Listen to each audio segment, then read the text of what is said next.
Hey, everybody, good morning. And it is time for our Saturday morning date. Just give me 1 second as I need to change the settings on my phone, make sure we're live. Trying to get things switched over. Yes, it just takes a second. Thank you for that. Okay. Okay. Trying to get switched over so that we can get going. Oh, here we are. Let me just change my privacy settings and we'll get started. He wasn't going. Okay, go inside. So we wanted to just come to you guys and do our regular Saturday morning date. We don't have our get up, so our audio may not be the best. But we are currently in Georgia. Man, has life been crazy over the last week? We left Florida to evacuate from the hurricane. Yeah. And we're in Georgia, and oh my God, what it did up here. We are on the side of the highest mountain in Georgia, our house is. So we were protected, but it is absolutely devastating to see what's happening, like literally all around us. I think the mountain protected us, but the roads in Tennessee and North Carolina, because we're on the Tennessee-North Carolina border, our house is 10 minutes from the state lines. Yeah. But we evacuated from Florida and kind of got caught up here in the storm. Yeah. Yeah. It was honestly it was pretty incredible to see after the hurricane came through. Stand there. We were supposed to it wasn't supposed to go this far in up north, but it ended up kind of going straight into our path where we are, which is kind of northern Georgia, across those lines. And it was scary, but luckily, because we were in the highest peak, it broke and on the backside of the highest peak. And the backside of the highest peak, so the hurricane broke around us, and so luckily we didn't get anything except for heavy rain and some light wind. I say light wind compared to others. But just to see the amount of devastation around us again in Tennessee and other parts of just honestly 5 miles north of us, Yep. Was insane. There's still roads are shut down, literally eroded and washed away. So they called it a mountain hurricane. Yeah, mountain hurricane, and we're lucky. Our home in Fort Myers is fine. It's pretty far inland. Thank God I moved our office to a new location this year. Otherwise, it would have flooded. It was so interesting to see that the storm was so far away from Fort Myers, but all the places that flooded during Ian flooded again. Yeah. Flooded again. And it's just sad to see. In Sarasota, many of my friends in Sarasota are just downtowns devastated. Businesses are wiped out. And the one thing that I wanted to really talk about, because a lot of business owners watch this, and even if you're like just a consumer, is, when an area goes through like a natural disaster, like whether it was COVID, I just told a group of business owners the other day, I didn't really realize it. Our businesses have went through 4 disasters, like 4 major issues in the last 3 years. One was COVID. The other one was Ian, which was 2 years ago today. 2 years ago today, Ian hit, and those businesses and homes got flooded again. Yeah. And then this one, how do you prepare? What do you do? The emotional toll is absolutely agonizing. Like I am like, I can look at pictures and get upset, and I'm not even like a really emotional kind of person. But I posted, 2 years ago today, and Ian was the most expensive hurricane so far. Like, we don't know what this one just did to rebuild, but the emotional rebuild to me is probably the hardest thing to really rebuild. To me, it's the most expensive toll it takes on people. Yeah.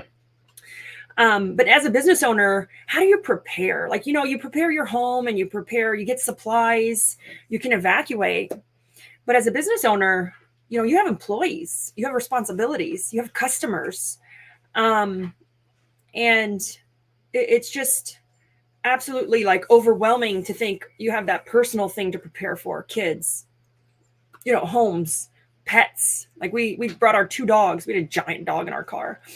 Um, but you have on top of that all the emotional toll of your employees. And to me, our employees come first. We then make sure our customers are okay. But it can be absolutely just grueling on a business owner because it's like a double whammy. Yeah. Right? And so if you know someone who owns a business or is a solopreneur that was affected or in these areas, whether it was California, whether it was Florida, Georgia, North Carolina, Tennessee, reach out to them because it's not easy. It's not easy at all. Yeah, and I almost like too that even if you aren't a business owner, and let's just say that you have a job somewhere and you're working, I saw the messages come in for, let's say, I just want to say like the schools and the updates and the notifications, whether school's on or off. Again, I don't want to go too deep into that, but with people's lives, it's really hard when you're stuck between, again, like this pending disaster and life.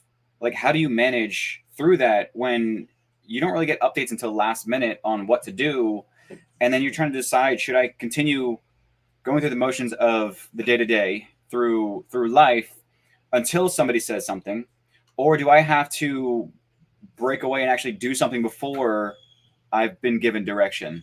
Like, I think that's the hardest part, really, is like for the day-to-day lives is when do you decide to take charge of your own life instead of waiting for schools to close, somebody else to determine it's it, because people have jobs and people have kids and people depend on daycares and things like that.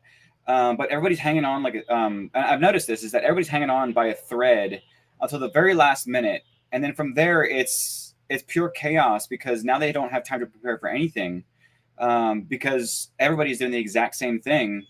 Streets are jammed. Yeah, I got into an argument with my son's school over this because I wanted to evacuate early. As a business owner, as an entrepreneur, I can do that, right? We kept running. We were open. We made sure our staff was safe, but I could leave when we had another house to come to. But the school said his absences would be unexcused, and he's trying to be recruited for college ball. So he wants a clean record. He's very, very particular about being late, missing days. And, I got into it with the school, and I'm like, whatever, we left. Yeah. But Chris has a point because so many people that get affected or lost their lives. I saw some devastating posts from Tennessee is that like they didn't evacuate. They didn't have time. They didn't know. They were told to stay put. Actually, some of them were told to stay indoors to stay safe. And so it's that, what do you do? Right. Yeah. In these times, like, what do you do? And you have no idea what to do. And I think you just have to make the best call for, yourself, your kids, your employees, your business. What do you do from evacuating to shutting down to opening back up so that you're not looked at as like, you're not being insensitive or immoral. You're operating still from empathy and making the right decisions. It's not, guys, it's not easy. Chris watches me go through this and I'm like, oh my God. Yeah. I'm so tired of it. And you just don't know what to do and you have to make the best call, right? The best judgment call. Like we reopened on Friday, even though we still had some flooding. We serviced the homes that we could.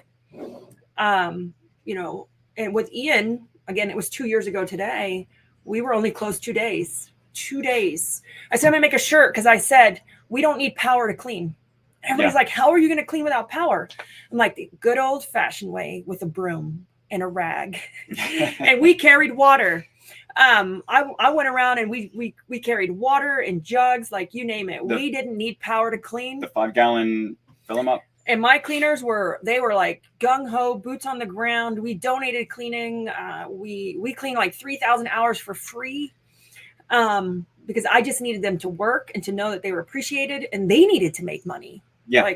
I think that's the biggest thing. And by the way, I see Ray Dallas here. So hey, Ray. Yeah. But no, Ray, I know that Ray is up north. If I'm not mistaken, you're still in Maryland. But different perspectives there, because there is some with the Chesapeake Bay and stuff. There's different weather patterns over there, and more so like snowstorms and things like that. But not necessarily hurricanes every once in a while. But same thing goes with just. I remember just waiting for that final word, and like you said, is the making that decision as the business owner is really difficult. But again, it's like, how do we even decide when to take charge of our own lives? Because we get so used to just, just kind of handing that responsibility off to somebody else, especially if you have kids. When do you decide to take charge when something happens that isn't in your best interest? Yeah. And so, some tips I want to give some of my business owners out there. One is to put your employees first, then put your customers next. And some other tips I do, this may sound maybe not that great. I freeze all my bank accounts and my debit cards because I'm protecting the money in the accounts, because we have no idea. Like with Ian, we reopened 2 days later, but we had one house on the schedule. Like we lost like 300 recurring customers in one day. And so, yeah, you reopen, but I freeze the accounts in the business and the cards, and I update we have a whole playbook. Like I've been through this with COVID. We've been through this with Ian. And I do this because I don't care if like my CRM, I don't pay it for the week. I don't care if Google AdWords doesn't get their money. Like there's some bills that I don't really care about because we're in a state of survival, of emergency. And I want to make sure that I have enough money to make payroll, even if we're donating cleaning, as long as I can. So I freeze the accounts to protect the money and also protect my livelihood. This is how my family eats, as well as my employees' families. Yeah. So I do that. I also shift my marketing. So for anyone who is in marketing here, I learned this during COVID, and then I learned it even more during Ian. No one is Googling for a cleaning or how to repair an air conditioner, or no one is Googling for anything like I need an air conditioner repair company or I need a cleaning.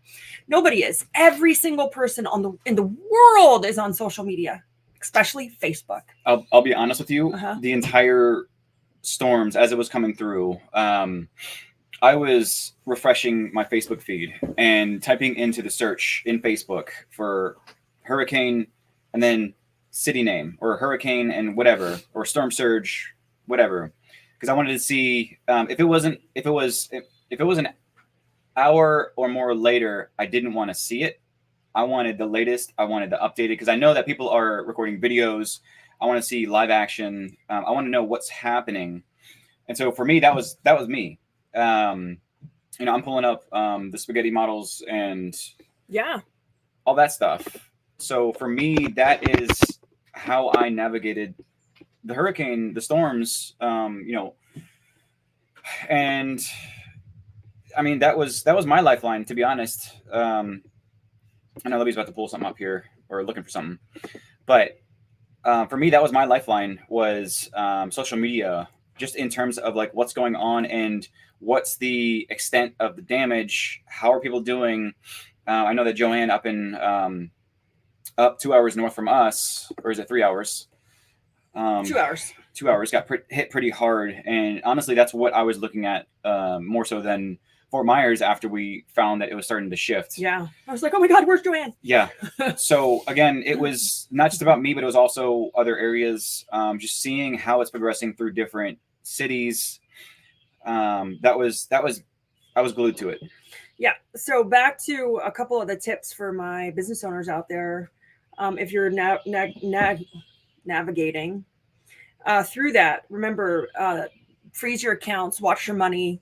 I shift all of my marketing efforts and spend. And it's pretty easy to do this to Facebook. And I mean, I shift it fast and hard. And why? Because we want to be, this really helped me during Ian. We started to be part of the community. And I was going to share my screen with you guys so that you could actually see how much my social media increased. over the last 7 days. So screen share, over the last 7 days, we increased our reach by 600%, and our content reactions, we increased 1,000%, guys. And we got 300 followers, and this is in 7 days. You're going to see the peak. This is when the hurricane was really hitting us, but we shifted all of our efforts to social media to be that place to go to, so that our community, our customers, and our employees felt like we were trusted. We didn't talk about cleaning. I'll put the Organize It Facebook page in here, but we talked about updates on the storm. We shared the local police updates. We shared the shelter updates. And we became like, we had our customers in the community sharing our post and interacting and engaging. And we did this during Ian. So it's a great model to do, to really position yourself as a community leader during a time of need, because everyone's on social media. And so I shut it all down, all my other marketing, and I put all the money, and I think we posted like 10 times a day. I told Jennifer and Billy, who run our marketing, I'm like, all hands on deck. I don't care. I want you to post as many times and as much useful content, tips as you can find. Yeah, and I was going to say that it's really, I feel like you became like a hub of knowledge or insights locally. Most importantly, locally, because what I was doing was I was searching for certain things on social media.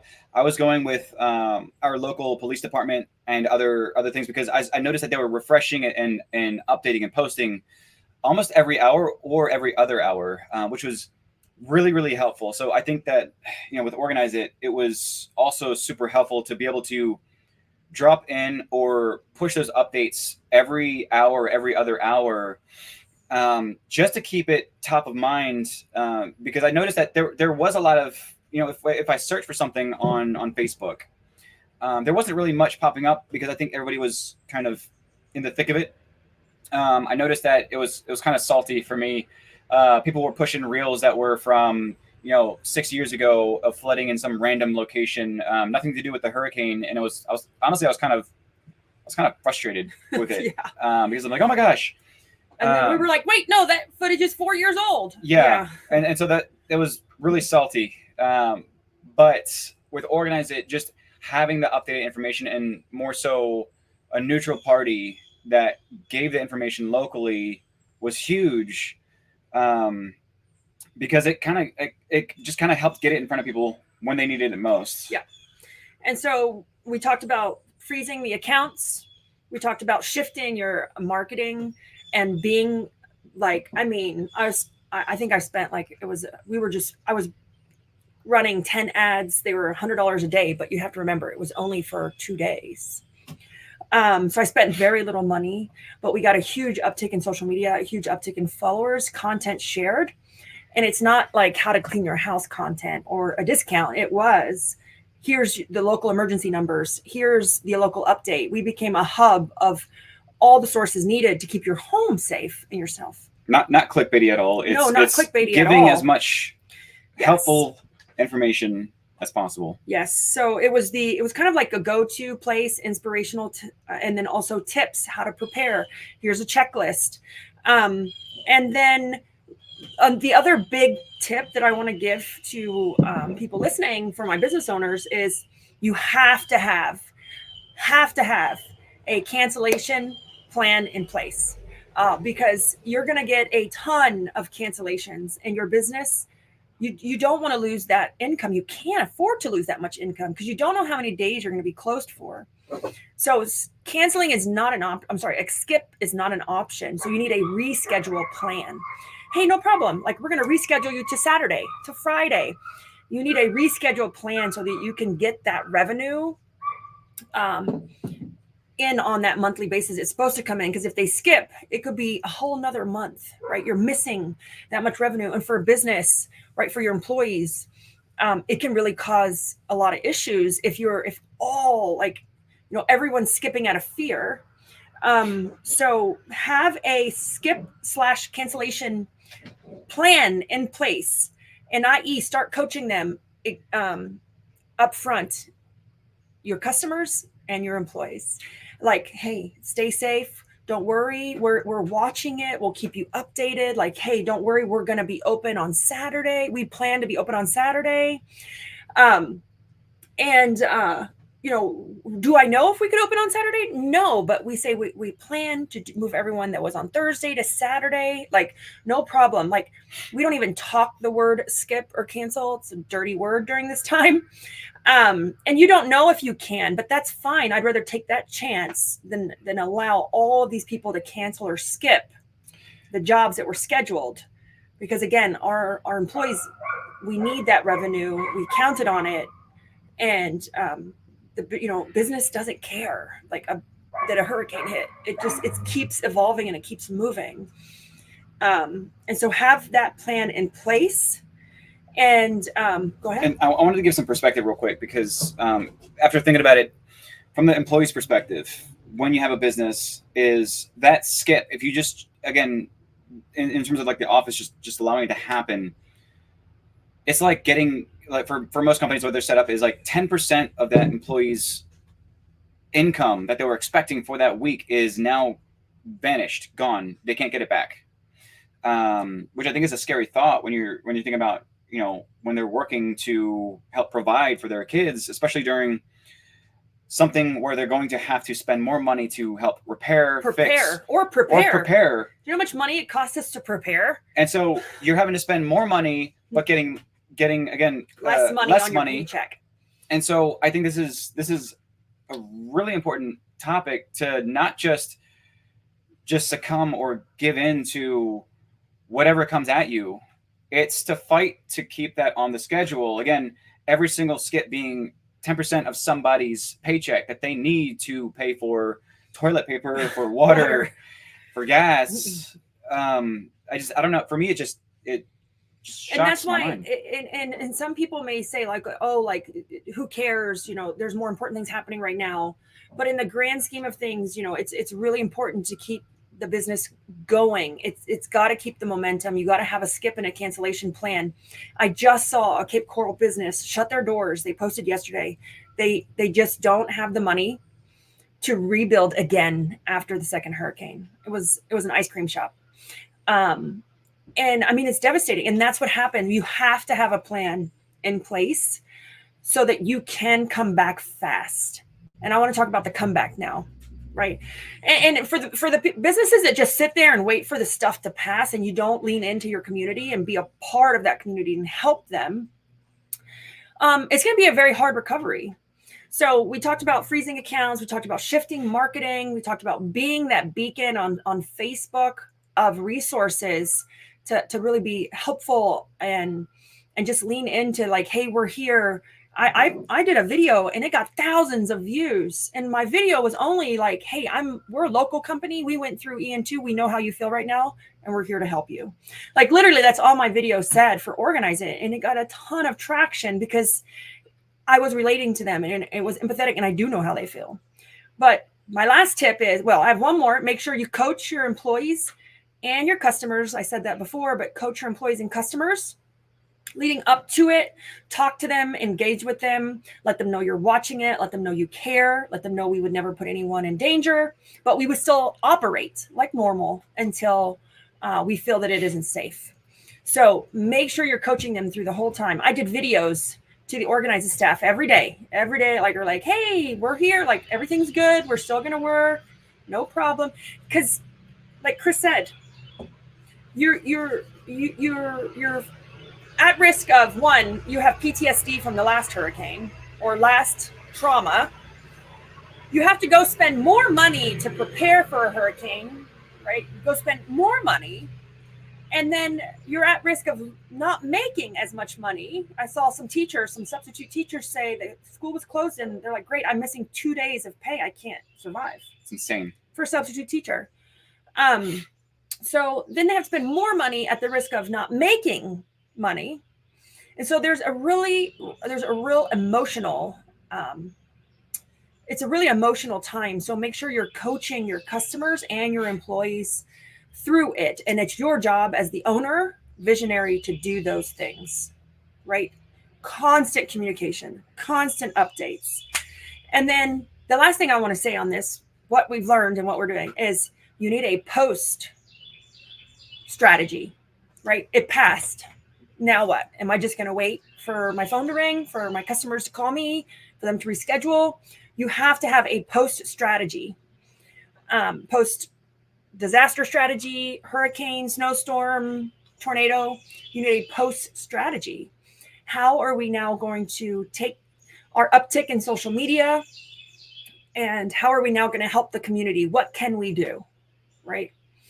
And again, we are a business, so we did donate cleaning, but we still have to operate. But what can you do? You need a post-recovery strategy. So then we started rolling out tips on what to do after a hurricane. Like, here's what you do. Here's how you dry out stuff.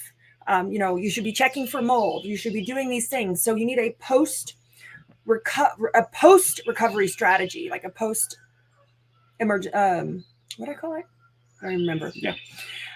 But you need that post strategy because you can't just sit here and wait. Yeah. You can't just sit here and wait. And I wanted to backtrack real quick. And I think just through everything, you said constant communication, but I don't think I can hear the geese flying and honking. But you don't need, I'm sorry, you can never over communicate is my what I want to say here is if something is happening and employee wise, business wise, community wise, people are a little bit stressed out. So they're a lot more receptive to what's going on. And what they're the reason a lot why, of bit stressed out. No, but the reason why people are stressed out and the reason why it's always so stressful and just emotionally is because it's the fear of the unknown. And so what I wanted to push here was that you can get rid of that or at least alleviate it and let people feel more comfortable in relying on you or whatever by being as transparent as possible, being as communicative as possible, communicating often. Again, because you're trying to eliminate that fear of the unknown. And it gives people hope when they're not sure what's going to happen. So when you're talking about people who are, close to you, your employees, family, whatever, constant communication will get them through it, even if it's not a guarantee of what you know. And constant communication doesn't mean sharing news articles. Let me just say that right there. Not sensationalizing it. Because depending on where you're sharing it from, it can sensationalize it or come off with a negative tone. And it doesn't help the situation. I learned that the hard way. I think it was during Hurricane Ian, like not to share necessarily the news clips, but for me to talk them through it, to communicate. How are we doing? What are we doing? What's our plan? What's our strategy? Yeah. And also it's not just like what we're doing and stuff. It's not like, yes, that's one part of it, but it's also level setting with them and saying, hey, I totally understand. I know what it's like. I know this is going to be tough. But again, just being more of that inspirational person around you because people need it. People really need it. So, this was an interesting morning date. There's disaster all around us. We can't go north because all the roads are done because we're on the Tennessee, North Carolina, Georgia border. And we can't drive back to Florida on 75 because I think it's pretty bad right now, or they're trying to get emergency lines in, or emergency vehicles in. So I am flying back today to Fort Myers or Fort Lauderdale and then driving over to Fort Myers.